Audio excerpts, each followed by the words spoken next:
Okay, moves on then in verse 14. He mentions, Luke, the beloved physician, and Demas greet you. Now, Luke, as you know, penned the Gospel of Luke and also the book of Acts. Probably most of you know that. And this is where we actually learn that Luke was actually a doctor. He was a physician.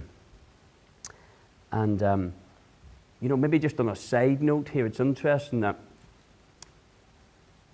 just because Paul traveled missionary journeys and saw God do the miraculous time and time again in relation to raising people up and healing people and all the rest, Paul's no extreme faith teacher.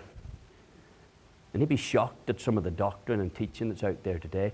He's proud that this fella, Luke, is with him as a physician, as a doctor. He can see the benefits of medicine and that. And in another place, he addresses young Timothy, and he says, you should take some medicinal wine for your weak stomach.